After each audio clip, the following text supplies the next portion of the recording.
Establishment کو طاقتور بنانے میں کس کس نے سہولت کاری کا کردار ادا کیا، مکمل طور پہ آئین کے بالادستی کے لیے اپنا کردار ادا کریں گے یا آئین بچے گا یا ہمارے اقتدار، دونوں میں سے ایک فیصلہ کرنا پڑے. مسنگ پرسنز کے وہ کیمپ پہ گئے اور روتے رہے.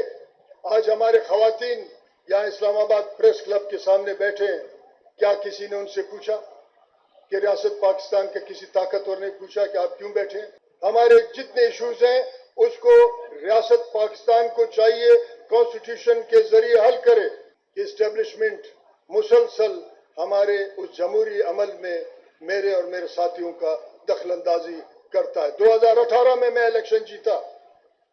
آج 6 چیف جسٹس ریٹائر ہو گئے. پتہ نہیں دنیا کے کائنات کے کس کونے میں گئے. میرا فیصلہ ابھی تک 2018 کا نہیں ہوا. میں آج کے اے پی سی میں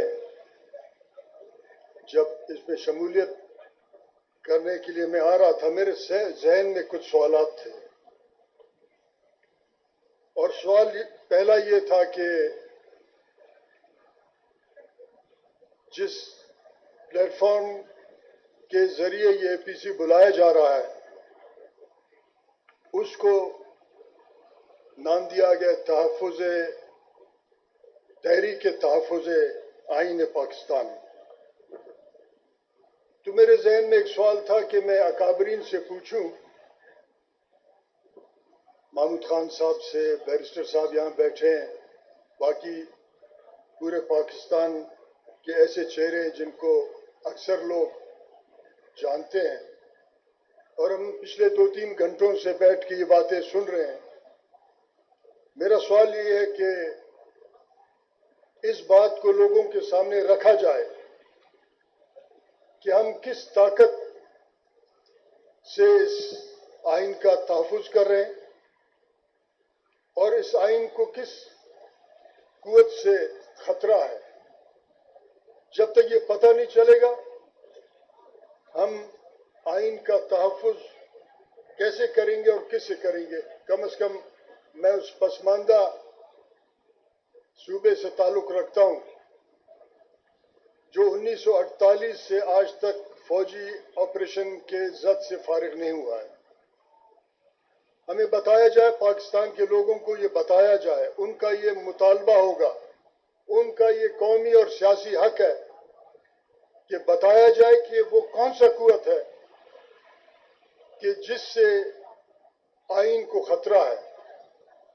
ساتھ ساتھ اگر ہم پاکستانی آئینی تاریخ میں جائیں کہ 1935 سے 1956 تک ایک گورنمنٹ آف انڈیا ایکٹ کے ساتھ اس ملک کو چلایا گیا. اس کے بعد 1956 کے کانسٹیٹیوشن کے ذریعے بھی اس ملک کو چلایا گیا. کانسٹیٹیوشن آف 1962 ایک ڈکٹیٹر جنرل ایوب، انہوں نے بھی اس ملک کو اپنا کانسٹیٹیوشن دی اور اس کو بھی کئی لوگوں نے قبول کی. جنرل ضیاء الحق جس نے اس ملک کو آج افراتفری میں رکھا، آج جب ہم کہتے ہیں کہ دہشت گردی ہے، بنیاد اس ڈکٹیٹر نے رکھا اور اس نے بھی ایک ایل ایف او کے ذریعے اس ملک کو جنرل یحییٰ نے چلایا. کانسٹیٹیوشن آف 1973 اور اس کا شکل جنرل ضیاء الحق نے بدلا. اس کے بعد 2010 میں 18ویں ترمیم کے ذریعے اس آئین کو اپنے اصل شکل میں بحال کرنے کے لیے کوشش تھی. اتنے سارے آئین کہاں گئے اور اتنے سارے آئین بنے کیسے؟ کس نے ان آئین کو پامال کیا؟ جناب صدر، جہاں بھی ہم بیٹھے ہیں یہاں سے چند کلومیٹر دور ایک فاصلے پہ آئین کا قبرستان ہے. اس قبرستان میں کئی سیاسی لوگ اس دروازے کو بھی کھٹکھٹاتے ہیں. کیا یہ نہیں ہے کہ ہم خود احتسابی کے ایک عمل سے گزریں اور آج کے اس بدحال حالت میں جو جس ملک اور فیڈریشن میں ہم رہتے ہیں اس کے بدحالی کا تو بات کرتے ہیں، کیا یہ لازم نہیں ہے کہ اخلاقی اقدار کے اس عدالت میں اپنے آپ کو پیش کریں کہ اتنے سارے آئین اور آج جس آئین کا نام ہم لیتے ہیں اس کا ہم لاش گھسیٹ کے گزار کے لا رہے ہیں، وہ یہ ہے۔ اس آئین کو ہم بچانے میں لگے ہوئے ہیں، باقی آئین کہاں گئے، اس کا کیا انجام ہوگا؟ ہمیں چاہیے کہ ایک دفعہ خود احتسابی کے اس عمل سے ہم گزریں اور سوچیں کہ آئین کو برباد کرنا، اسٹیبلشمنٹ کو طاقتور بنانے میں کس کس نے سہولت کاری کا کردار ادا کیا۔ ایک ایسا کمیشن قائم ہو جس کو ہم کہیں کہ ایک ٹروتھ اینڈ جسٹس کمیشن کا نام دیں، اور اس کمیشن یہ طے کرے کہ جس آئین کو آج ہم بچانے میں لگے ہوئے ہیں، کون ہے اس آئین کو برباد کرنے میں لگا ہوا ہے، کس سے ہم بچا رہے ہیں، اور کس کس پولیٹیکل پارٹی پولیٹیکل شخصیت نے آئین کے پامالی کر کے عدالت اور پاکستان کے پارلیمنٹ کو مفلوج بنا کے کچھ سال پارلیمنٹ میں اقتدار کے گزارا۔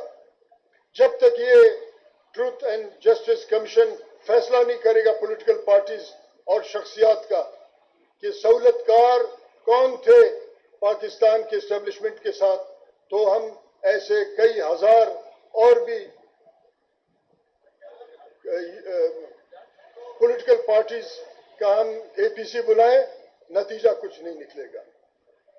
میں اس پولیٹیکل پارٹیز سے مطالبہ کرتا ہوں کہ وہ فیصلہ کریں کہ آج جس اے پی سی میں ہم بیٹھے ہیں، اس کے بعد اقتدار میں آنے کے بعد کیا ہم پھر آئین کا وہ اشر کریں گے جو آج ہو رہا ہے، یا پھر ہم مکمل طور پہ آئین کے بالادستی کے لیے اپنا کردار ادا کریں گے، یا آئین بچے گا یا ہمارا اقتدار، دونوں میں سے ایک فیصلہ کرنا پڑے گا۔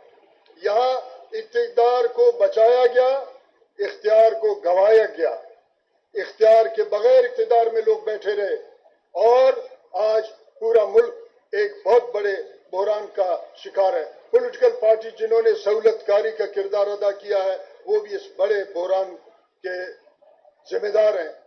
اس بڑے بحران میں وہ کہیں نہ کہیں اقتدار میں جانے کے لیے شارٹ کٹ لگانے کے لیے وہ آگے ہراول دستے کا کردار ادا کیا۔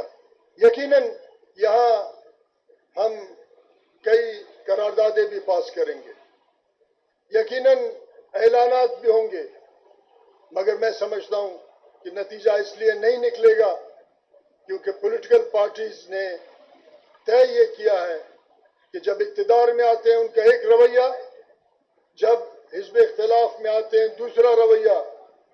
جناب صدر،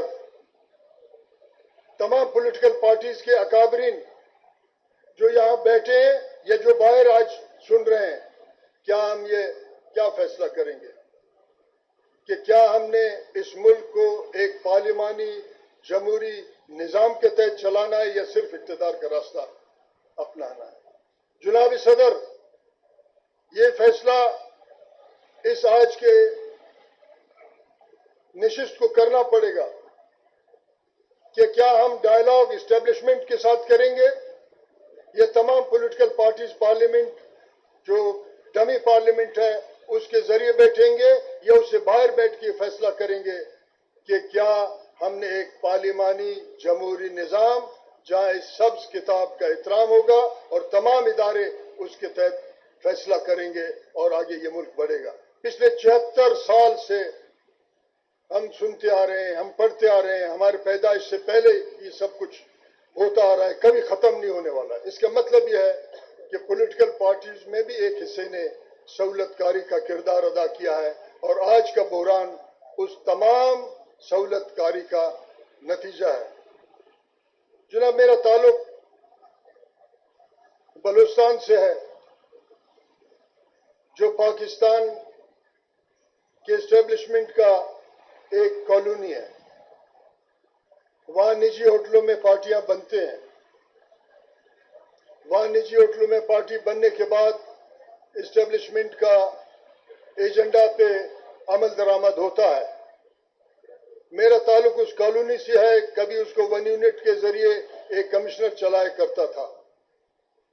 وہاں بتایا گیا، اور آپ کے اندر خصوصاً اس صوبے کے، جہاں ہم اسلام آباد یا پنجاب میں ہم بیٹھے ہیں، وہاں عام ہمارے صوبے کے مسائل کو غلط اس کا تشریح کیا گیا۔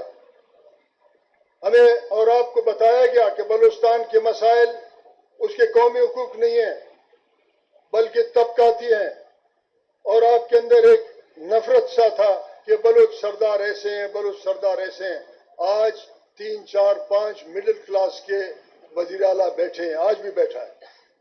تو مسائل کو تو حل ہونا چاہیے تھا اگر طبقاتی تھا، مسائل کو ختم ہونا چاہیے تھا اگر طبقاتی تھا، مگر کیونکہ یہاں آج کل پہلے اخبارات، آج کل یوٹیوب چینلز، ISPR کے کہنے پہ ایک چھوٹے سے ایشو کو پورے بلوچستان کے اوپر ایک بہت بڑا یلغار کرتے ہیں، اور بتایا جاتا ہے کہ وہاں بلوچستان کے لوگ ایسے وحشی ہیں اور یہ سارے معاملات ہیں۔ فیصلہ یہ کرنا پڑے گا کہ جب بھی حزب اختلاف میں لوگ آتے ہیں بلوچستان، کچھ لوگ مگرمچھ کے آنسو بہاتے ہیں ہمارے غربت پہ، کچھ لوگ ہاتھی کے آنسو بہاتے ہیں ہمارے غربت پہ، مگر جو الیکشن ہوتا ہے وہی political parties minus Balochistan establishment کے ساتھ ڈیل کرنے کے بعد اقتدار میں بیٹھے ہیں۔ اس کا ایک مثال یہ ہے کہ نون لیگ جب اپوزیشن میں تھا، مسنگ پرسنز کے وہ کیمپ پہ گئے اور روتے رہے۔ آج ہمارے خواتین یہاں اسلام آباد پریس کلب کے سامنے بیٹھے ہیں، کیا کسی نے ان سے پوچھا کہ ریاست پاکستان کے کسی طاقتور نے پوچھا کہ آپ کیوں بیٹھے ہیں؟ یہ سوال پیدا ہوتا ہے کہ یہ خواتین کوئٹہ سے اسلام آباد آئے ہیں، اور اگر کوئٹہ سے اسلام آباد آئے ان کے مسائل حل نہ ہو تو پھر یہ دلی جائیں، پھر آپ فوراً فتنۃ الہند کا ٹھپا لگا کے یہاں ہمارے قتل عام کریں گے۔ قطعاً کوئی بھی شخص بلوچستان کا ان تمام ڈرامہ بازیوں کو قبول نہیں کرتا۔ کوئی طبقاتی مسئلہ نہیں ہے، قومی مسئلہ ہے۔ ہمیں ہمارے قومی اختیار، ہمارا تاریخ اختیار دینا پڑے گا۔ ہمارے جتنے ایشوز ہیں اس کو ریاست پاکستان کو چاہیے کانسٹیٹیوشن کے ذریعے حل کرے۔ 2010 میں 18ویں ترمیم آئی، اس کا ایک وکٹم میں بھی ہوں، میں بھی اس کمیٹی میں تھا۔ ستارہ امتیاز مجھے جب دیا گیا میں نے انکار کیا، کیوں؟ راجہ پرویز اشرف صاحب زندہ ہیں، صبح 7 بجے ان کا فون آیا کہ آپ تو پارٹی کے، آپ یہ ستارہ امتیاز قبول کریں۔ میں نے کہا یہ آپ اپنے سینے پہ سجائیں۔ جس کانسٹیٹیوشن پہ میرا دستخط ہے اس کو بدترین پامال کر رہے ہیں آپ بلوچستان میں۔ اس کانسٹیٹیوشن کے دھجیاں آپ اڑا رہے ہیں بلوچستان میں، تو پھر میرا کیا بنتا ہے؟ ہاں، پھر اس کے نتیجے میں یہ ہوا کہ اسٹیبلشمنٹ مسلسل ہمارے اس جمہوری عمل میں میرے اور میرے ساتھیوں کا دخل اندازی کرتا ہے۔ 2018 میں الیکشن جیتا، آج 6 چیف جسٹس ریٹائر ہو گئے، پتہ نہیں دنیا کے کائنات کے کس کونے میں گئے، میرا فیصلہ ابھی تک 2018 کا نہیں ہوا۔ کیا پولیٹیکل پارٹیز کا ذمہ داری نہیں ہوتا کہ اس کانسٹیٹیوشن کے تحت وہ یہ فیصلہ کرتے اس اسمبلی میں کہ شفاف الیکشن کا طریقہ کار کیا ہونا چاہیے؟ پوری دنیا میں شفاف الیکشن ہوتا ہے۔ ہمارے بیرسٹر صاحب نے تو کہا 1.5 ارب لوگوں کا ایسا الیکشن فلانا، یہ 1.5 ارب لوگ، ایک باقاعدہ طور 15 لاکھ پولنگ اسٹیشن، باقاعدہ طور پہ ان کے پارلیمنٹ نے ارتقائی عمل سے اپنے پارلیمانی نظام کو، اس آئین اور قانون سازی کو انہوں نے ٹھیک کیا ہے۔ کیا کسی پولیٹیکل پارٹی نے آج والا ہو یا کل والا ہو یہ فیصلہ کیا ہے کہ عدالتی نظام پیچیدہ اور جانبدار ہے، اس کو ٹھیک کرنے کے لیے ہم کیسے کریں؟ ہاں، یقیناً یہ آپ کہیں گے کہ ہمارے پاس 2/3 نہیں تھا، ہم پارلیمنٹ اور ہم اس آئین میں امینڈ نہیں کر سکتے تھے۔ کیا آپ لوگ ایکسٹینشن کے اس قرارداد پہ، اس قانون پہ متفق نہیں تھے؟ وہاں تو آپ کو اتفاق نظر آیا جنرل باجوہ کو ایکسٹینشن دینے کے لیے، تمام پولیٹیکل پارٹیز 100% جو پارلیمنٹ میں موجود تھے وہ سب موجود تھے، انہوں نے ووٹ دیا اور وہاں متفق تھے وہ سب۔ کیا یہ جرم نہیں؟ کیا خود احتسابی ہمارا نہیں بنتا حق کہ ہم اس ایکسٹینشن میں سب متفق